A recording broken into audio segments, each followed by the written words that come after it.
Hello, beautiful human. How are you? Thanks for giving us a click of your time.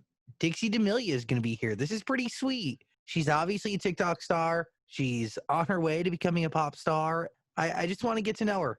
Talk music, talk life. Leave your honest feedback in the comment section below, please. And if you like the video, hit like. And even if you hate us, hit subscribe because we need that. Like, I beg you. Okay. To Dixie. Let's do this. Zach Show. Yo. Yo. Hi. What's going on? I like how you're hijacking your dad's Zoom account. I know. Ugh, I need to change my name. This is our family computer in our office, so. Dude, hi, nice to meet you over the Zoom thing. Nice to meet you. Sorry, I can't get your lyrics out of my head, dude. Really, straight up. It's kind of wild. Where do we start? Is it cool to be doing this with your family? Like the fact that you have a family computer in an office that you share, it really is a journey that it's you and those you've always held closest to you. I'm so happy to be doing this with my family because I feel I have a lot of friends out here who come over to my house for family dinners who they left their families to come out here and have a career. And I just am so lucky that my parents are so easygoing with everything and let us do this and get to be a part of this with us. I mean, it really could be a lonely existence. And I mean, based on the song, sometimes you want to be alone. Yeah, but no, I really love having them here and being able to do all this with my whole family, my sister, my parents. It's the best. Is it hard to get alone time in this new life of yours? Yes, but we've made it, we have our weekends off. That's a time where we can just be by ourselves, have chill days. It's kind of like a school week. We work during the weeks and then on the weekends we have our time to ourselves, which is nice. Can you describe a typical workday now that music has become I'm assuming a priority? I mean, I've done a lot of research on how serious you're taking this art form, Mm-hmm. and this is your path. So what does a typical day look like? So I wake up at 8 a.m. every day, kind of on accident, just because I sleep with my shades open, so I wake up early. So I wake up when the sun comes up, and then I usually random Zoom meetings, family meetings. I mean, we're not really leaving the house that much because there's nothing going on, but then I will go into the studio some nights or recording some online event, something like that, photo shoots, kind of random. Every day is different. No day is the same, but I enjoy everything. What do you want your day to consist of? If you could control every day, every work day, what would be the focus? I think I really love recording music and I really love photo shoots. So if that's all I could do, that'd be awesome. So in that is not shooting random TikToks, which by the way, your TikTok seems super, don't take this as an insult. They kind of seem easy and just very you know what I mean? I don't even consider that as a part of work because I just do fun videos whenever. There's not we don't have people their managers make them post this many times a day. I'm no, I just post whatever and whenever I want because that's how I started and that's how I want to continue it being. So that's really just a fun social media hobby, not a priority in life. I mean, obviously it's a priority because that's where all my followers are, but I just continue giving them the same content I've always had. And I think that's why I still, people still support me and what I post because I haven't changed. I haven't, tried to show off or, change my content. So, okay, who are you? Because I've heard you say that before, that they like you because you're just being yourself, and that's what it seems, but at the same time, who is Dixie D'Amelio? I don't really know how I would describe myself, but I am just a teenager who just got out of high school and had all those crazy experiences, but now experiencing life and being a teenager in front of so many eyes, I feel I'm very mature, but also I don't think anyone is trained or knows how to handle all these situations. So like growing up every day and having to handle something new that I never thought would come into my life is crazy. But Did you have expectations the first time you posted on TikTok?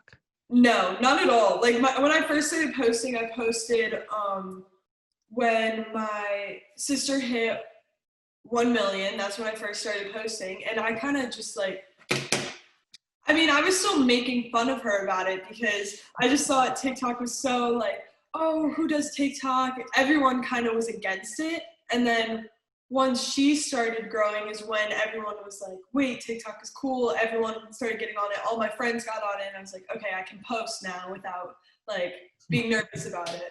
Being judged. Yeah.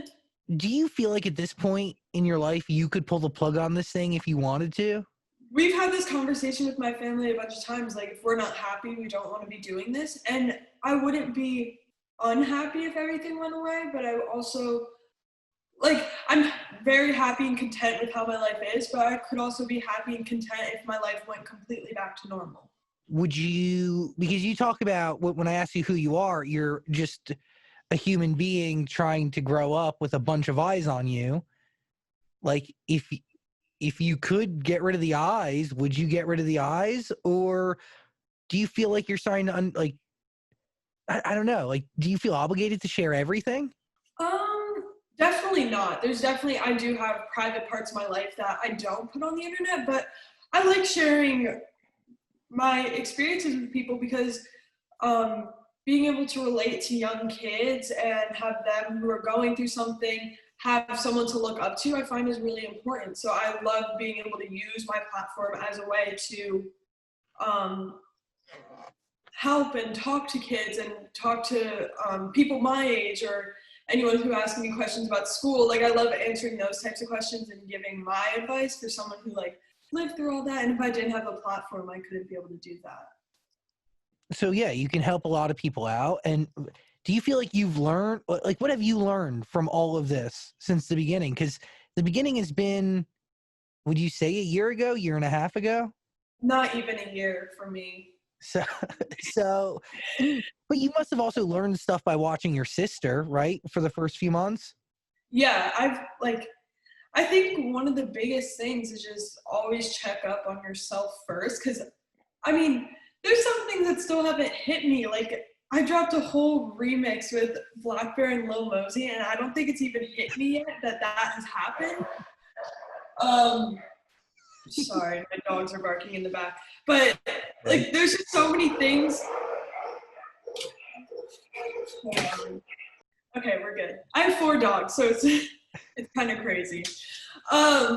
No, what I was saying was just I haven't been able to process any part of this experience. I mean, during quarantine, it was very like helpful because we were so nonstop. So having like the months at home to just sit down and like look back at all my memories, because I was like obviously making videos and taking pictures along the way. So like looking at the timeline of how things happen and trying to put things like into place, like how was it then? What did I do this day?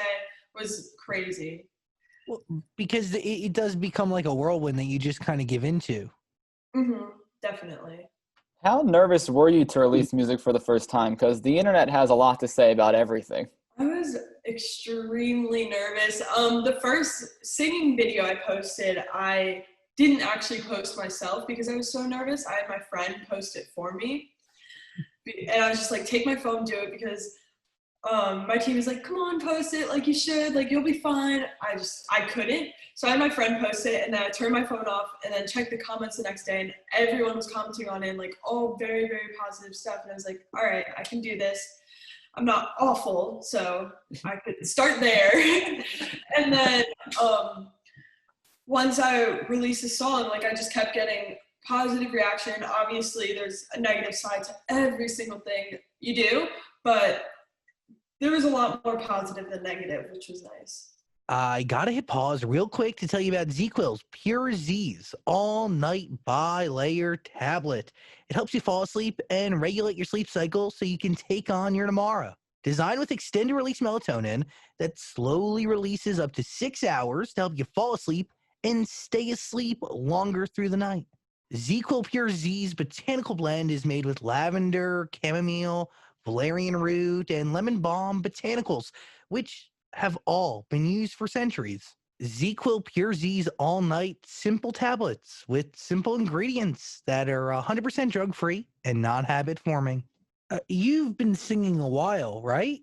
Yes, I grew up singing and doing theater like in my town. So I've always done it and really enjoyed it. But once I got to high school, I kind of focused more on sports. So I put that aside for a little bit. And now once I started TikTok and both my managers were in the music business, I kind of was like, all right, I'll give it a shot, see what I can do. So what do you sing for the first time after all those years? Like, how do you, I don't know, work out the old vocal cords and get them moving again?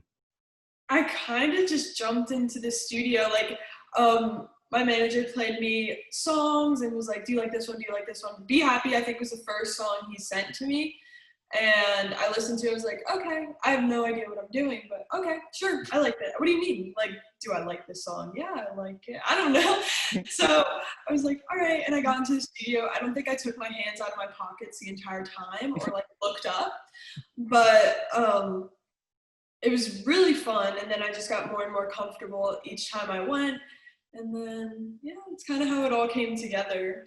I mean, a song like that is very honest. The lyrics are very open, and how do you process the song at first? Like, do you think from the first listen that these could be lyrics that you feel comfortable embodying? I mean, I fell in love with the song because I related to it personally, and this was like months before, or like a month before quarantine started or anything, and I loved the song. And then once we got home and we were stuck in quarantine, I loved it even more just because it related to everyone. And then I was like, okay, I'll record it. My dad was like, he was just like, you need to do it. Come on, like, relax, you can do it. Trying to just like motivate me because I was so nervous, but it all worked out. What is fueling those nerves? Is it a fear to showcase your voice? Is it a fear to showcase a vulnerable story? I think it's a mix of both, like sharing emotion and not wanting to be bashed on feelings, but also sharing something. Like, I feel when someone puts a passion out there, you don't want to be judged for something you love doing, because then it's hard to continue to love it. So I think that's where my main nerves were from. Do you feel like you've showcased your passions to the public before releasing a song? Not at all. Not until the song was complete and I posted like a snippet of me singing the song. I don't think anyone ever really knew I ever sang. It's pretty wild. It was very scary. But also very cool, because, like, would this have been something you would have ever pursued if Charlie didn't get on TikTok and then you didn't get on TikTok? Did you ever think about taking it seriously before the social media thing took off? I definitely did when I was younger, but I kind of closed that chapter in my life. I'm very, like, before social media, I did a lot of modeling, and that's kind of where I thought I would end up going. And I closed the chapter on music once I started doing sports and in high school, and I didn't really have time. Like, the most I could do was like choir in school, and I was just like, wasn't really feeling it. I didn't like love being in that big group of people singing. So I was like, okay, whatever. I had my time. I was like part of a vocal music group in my town and all that. So I just kind of dropped all of it and never thought I would go back, which is crazy that I'm doing it all again. Kind of meant to be. And the record's great. Thank you so much. So how'd the remix happen? How did Black Bear and Lil Mosey get on it? So I've been friends with Lil Mosey for a couple months now, and like he was telling me to get into music, and we were just like talking a lot. He was like showing me his music, and I like told him I like singing. He was like, dude, like show me something. I was like, I have nothing. I don't know, can't sing, whatever. And then I released a song, and he texted me. He was like, this is really good, blah, blah, blah. And then I saw him a bunch of times after. And I think one night I was like, yo, you should like be in the remix to my song, because I had the beat for the remix. And he was like, yeah. So I went in the studio with him one day and he just recorded it. And I was like, what am I doing? This is insane. Also, fun fact, the last concert I went to was at Rolling Loud and I saw Lil Mosey perform last year. So crazy, like being in the studio with him recording on my song and going from a year ago, I was at his concert, like as a fan, which is insane. And crazy.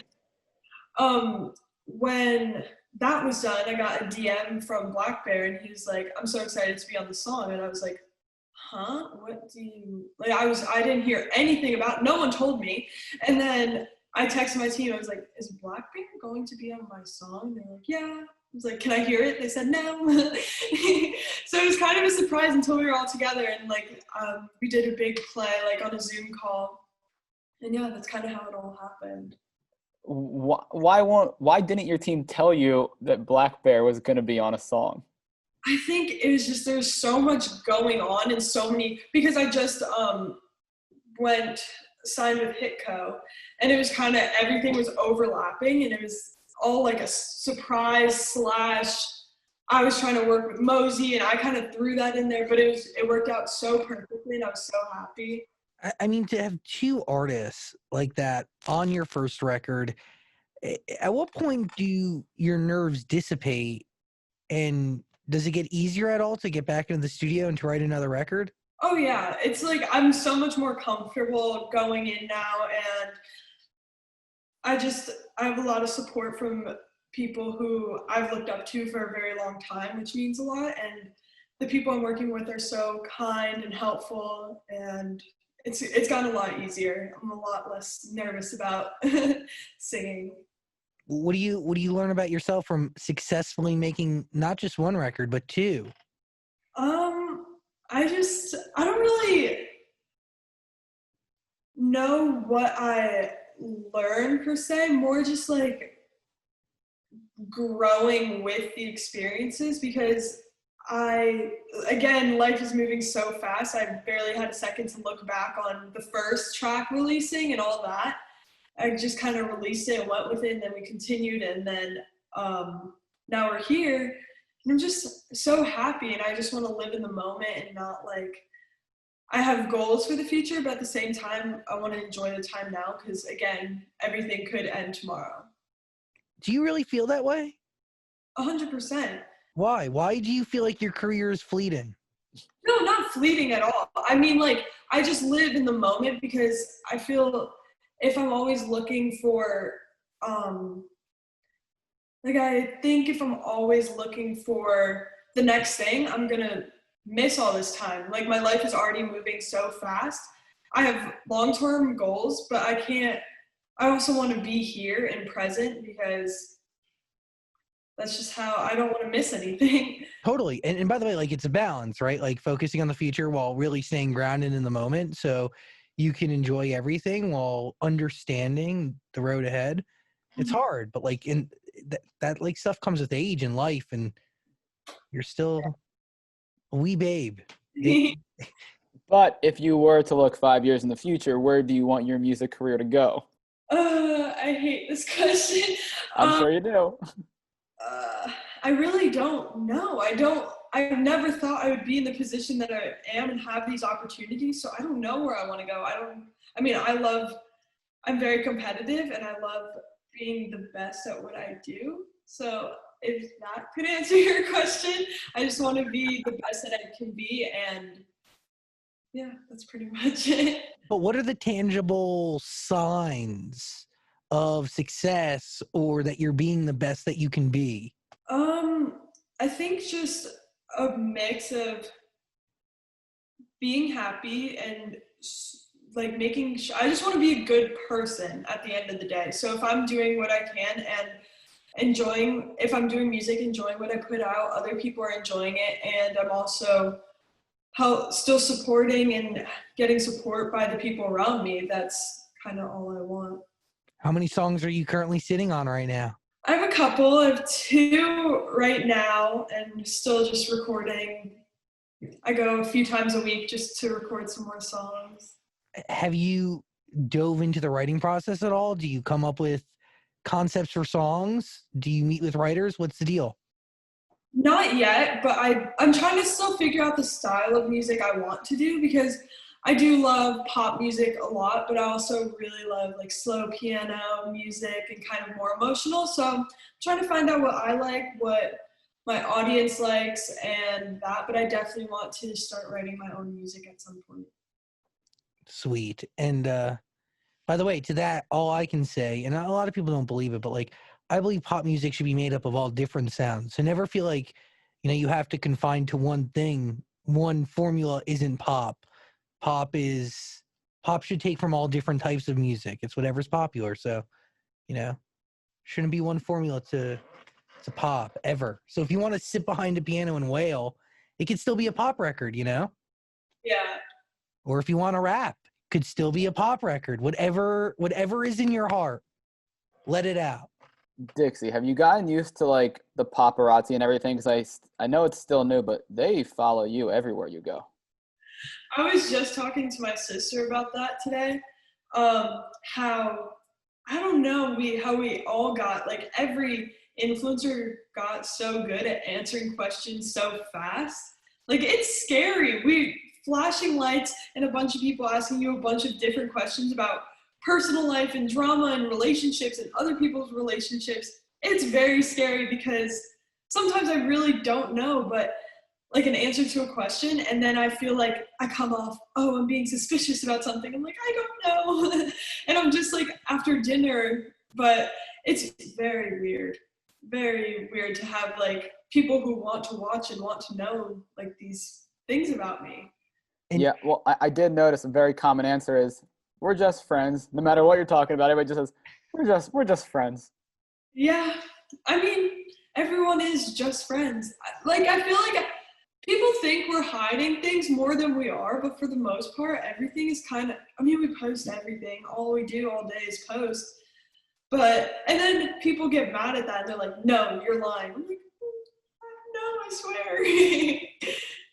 The question I have then is, why, if you want to avoid it, maybe you don't want to avoid it, but why do you guys go to the same 3 restaurants every single night? You not you in particular, but you've ruined Saddle Ranch for me. I don't like David. Start with David Dobrik.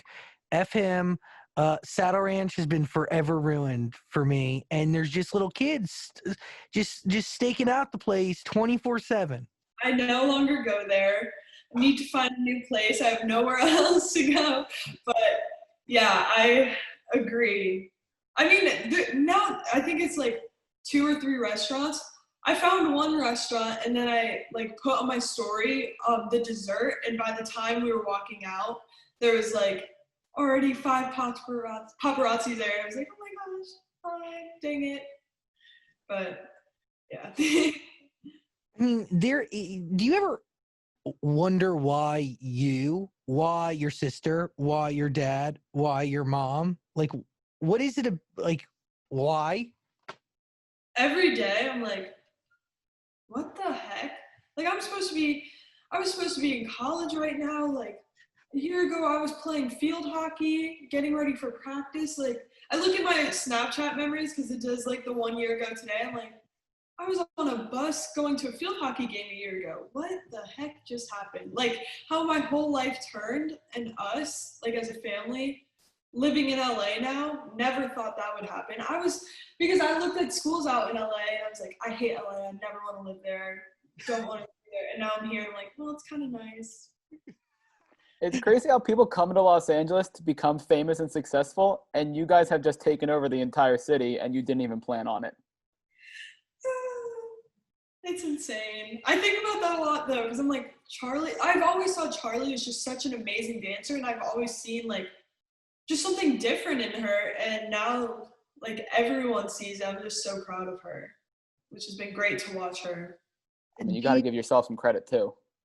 Oh, thanks. It is wild, and I guess the answer to the why you is that there was something special in Charlie, and that obviously has trickled over into all of y'all, and people feel a connection. Is that the right way to put the relationship between those who watch you and enjoy you on the screen? Yeah, and also just we're normal, and you could tell through, even though they're only 15-second videos, we would do videos with our rooms a mess in the background or in pajamas and our hair not like put together. And people just felt like they were living lives with us because we were doing the same things as they were. I mean, we started by making TikToks in school as everyone else was in school. So I think people seeing that we're just normal kids who are just living their lives and had this crazy opportunity to be where we are, it kind of shows like anything is possible, and we're so lucky to be where we are, and I'm so thankful for everyone like who supports and helped us get here. What are you afraid of? Nothing. I don't have really anything. I have no fears because I feel like there's not really a reason to. You're not afraid of anything. Okay, except for like ceiling fans, but like that's not like a real fear. I don't know. Like, if you want an answer on that one, yeah, that's it. You have a phobia of ceiling fans. Yeah, they just freak me out, and not like they're gonna fall on me. I don't know. I'm just not a fan. Of the ceiling fan. Yes. Dixie, when it comes to all the things you're doing now, where does YouTube rank in that? Because when I watch your videos or you and other people's videos, I can't tell if you're having a good time or not. I can't tell if you're loving it. I think that's just your personality, though. I can never tell if you're having a great time, if you're not, if you're uninterested, if you're loving it. I love YouTube, and I know I have such a monotone voice that sometimes it comes off as uninterested, but everything I do, I love. YouTube is probably one of my favorite things to be doing, and I kind of forget that that's a social media, but no, I love it, and it's been so much fun being able to try all these new things and kind of like show my personality longer than a TikTok and do 10-minute videos. So no, I do love it. No, I was going to say quickly, I heard you describing in that most recent one with your family, crispy versus crunchy. What were you guys? Okay, so I don't know where this came from. I missed the first conversation, but there's fluid vibes and then crispy vibes. So fluid vibes are bad vibes, but crispy vibes are good vibes. I don't get that. I don't either. I'm like, Charlie made it up. I thought it was dumb. And then I said crunchy would be worse than crispy, but it would be better because it's good. I missed the main conversation, and now it's just very confusing. What do you think? Like a fluid vibe is a positive vibe because it goes with the flow. Charlie said fluid is bad because it's heavy. Fluid, like water's heavy on you, so that's like bad vibes. Okay. I get it, but that's just wouldn't be my first. No, but what is crispy? Crispy is supposed to be light. It's airy. Mm-hmm. Okay. I mean, here's the thing. I get it, but I don't agree with Charlie at all. I don't either. I really. Okay. By the way, did you hurt your foot? Oh, yeah. So here's what happened. I was playing soccer with my friend, and I kicked his shin. What? No, it gets worse. And then I fall to the ground, go to stand up, and I step on a bee. Oh, no. And then, so my whole foot was bruised, and I was like off my foot. I was on crutches for a day. And then when I got home, I got a boot because we were we were staying like at a house in Malibu. And then when I got home, I got a boot. I got x-ray. It was sprained. And then for some reason, once I started walking on the boot, this is what I'm guessing, the poison or whatever from the bee sting like went in my foot. And then I started getting like a weird thing, like my toes like blew up. Yeah, so it's a lot better now, but it was a crazy week. Well, I'm so sorry for your toes and for your feet, and I guess for the person's shin that you kicked. He was like, I didn't even get a bruise. I was like, I know, well, I did. You didn't feel your measly kick. Oh, wait, and then that's right. You were wearing a boot, and then you were wearing one of your $30,000 shoes. Wait, you have a pair of $30,000 shoes? As a birthday present, Charlie got me the Dior Jordans. Oh my gosh. Yeah. So I was like, if I could only wear one shoe, I want to make it a good shoe. That was my thinking. Yeah, $15,000 on one foot. Yeah. I don't know how you ever put those things on and walk out of the house. I would never be able to ruin them.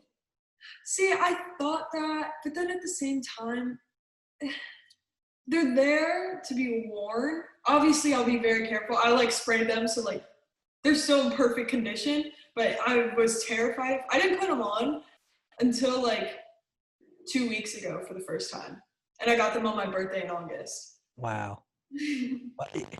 Does your dad approve of a purchase like that? I mean, it is Charlie's money, right? We make our own money, so he's very, like, he wants us to, we don't spend our money on anything. Like, it's just, we never have. It's just kind of like, I don't need possessions. So that was kind of like the biggest gift I've ever gotten. And like, it cost more than my first car I had, which I was like, oh my God. But I'm so thankful. We like to give back a lot, and that's kind of where a lot of our money goes, and just obviously necessities. We don't really like splurging on random things. By the way, it's your money. You do with what you want, including $30,000 Dior Air Jordans. Wow, that's wild. I didn't even know those existed. How many pairs in the world exist? It actually says the number on the shoe. I think it's like 3,500. Wow. So that's really an appreciating asset. So if you keep those in good shape, and one day you leave those to your kids, and they probably sell them for $1.50. That'd actually be crazy. Yeah, that's art. I think about that all the time. What we don't get paid in cash for our jobs, I think about in eventually having timeless moments in culture history that we can sell, so my kid can one day go to college, because I will never be able to afford it. But there's a weirdo out there that will buy our pillows that were on our couch. What are you thinking, Dan? I have a question. You keep mentioning the possibility of, maybe all of this going away eventually, but do you think all of the drama in the TikTok world is important to kind of keep it going longer and keeping your names out there and all the other TikTokers? I feel like some people do think that way, but honestly, for a long time, we were, like when we were just home in Connecticut, we didn't know anyone. So we weren't like in this relationship drama back and forth, like with people. So some people do, like I've had people say to me like, oh, I'm going to do this to get on a T page. And when I see I'm on a T page, I'm like, oh my gosh, no, please not today. Like, it's not something that I want to be happening. It's more, I don't think of it as a way to like stay relevant. I feel like some people do, but I'd rather just not. I feel like some people may try to bring you in to be associated with you because they know the views you get. Because let's be real, you get put on one of those T pages, it's getting 500,000 views in 24 hours. Yeah. But I mean, yeah, it happens. Well, what I don't like is that, Dan, I think you're right. Probably people try to do that. And I think y'all are out here just trying to live your lives normally, or as normal as possible. And when you live normal lives, they are slightly dramatic, because the normal teenage existence is not a drama-free existence. Do you get what I'm saying? I mean, we're just living, like, you're just trying to exist. Being asked is just like if you were a high schooler and it was like an announcement, are you dating this person in front of the whole school? So like, you just have to put yourself in that position, like how awful that would be. But now there's millions of people, and it's like, it's fine though. But Fletcher's not lying. When Fletcher says the fans want to know, that's what the fans want to know. Yeah, he's a really cool guy though. I love him. So when you see him, do you expect to be asked questions you don't want to answer? Or do you not care about answering the questions he's asking? Hollywood Fix guy? Yes. Yeah. He doesn't really, like, if you say you don't want to answer, he'll like stop and kind of relax. Or if you're like, not tonight, he chills out. Like, he's very respectful. So I really appreciate him. Wow. Look at that. That should be our new calling, Dan. We got to get out there. We got to get into that paparazzi question ambush lifestyle. Dude, There's so many people now. Yeah, well, I've seen people are trying to now mimic what he's doing. And I also saw his numbers, how fast they rose when he just left regular celebrities behind and moved on to social media stars. The numbers shot up. He knows what he's doing. It's very smart. Very. Dude, I think if this is the right Felix, is he like a big dude? It's Fletcher. Fletcher? There's another paparazzi guy that I remember from a long time ago. Felix, I think I've heard of him. Dude, I think, yeah, and he's in New York, but I didn't know if he made his way to the West Coast. I don't know. Yeah, but the best is with these videos, sometimes he'll make the headline, Charlie talks Griffin, Bryce, and Addison, and then you watch the video and she doesn't answer any of the questions. It's just him shouting these names. He's saying the names. She's not saying anything, but it's still getting 700,000 views. Well, I guess that's all it takes. That's all it takes these days. I gotta watch these things. Mhm. You hate it. You hate it. He hates it, and rightfully so. Honestly, your music is really superb, and I look forward to more. I'm hungry for more. Do you have a timeline in your head that you want to stick to? Not direct dates, but I know I just want to like keep going. I'm very like a fast-paced person, so I don't want things to just like sometimes they're like, let's sit on this for a day. I'm like, let's keep going. Like I want to do more and create more stuff. So I think we're moving pretty fast with everything, but I don't have exact dates on when anything will be released. Dixie D'Amelio, Be Happy, Black Bear, Lil Mosey.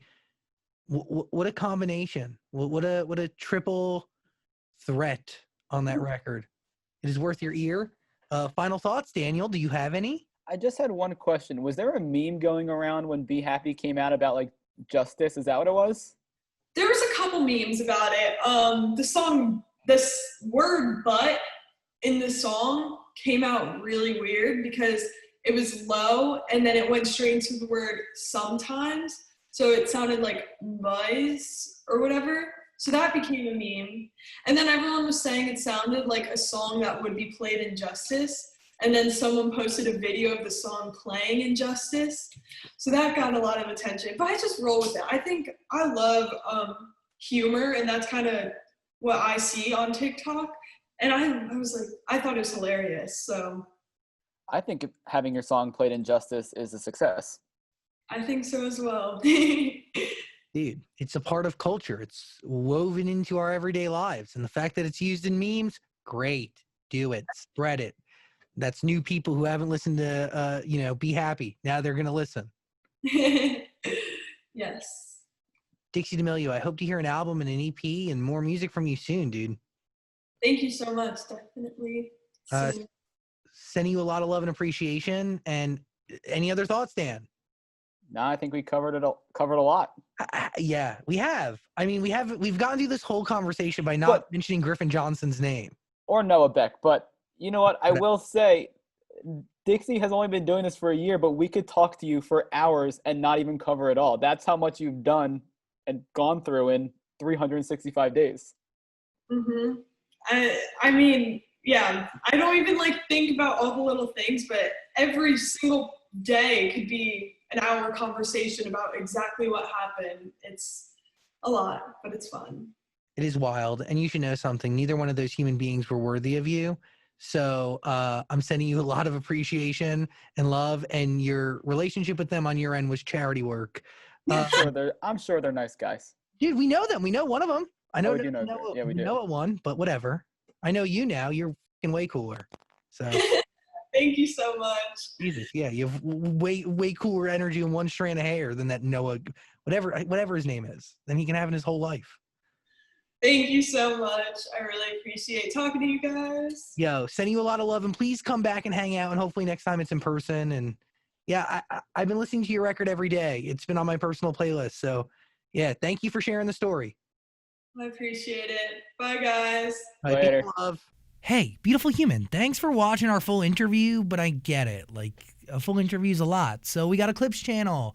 We don't expect you to watch the full thing anymore, so we just gave you the highlights. Please subscribe and notifications and all that stuff. Okay, cool. I love you.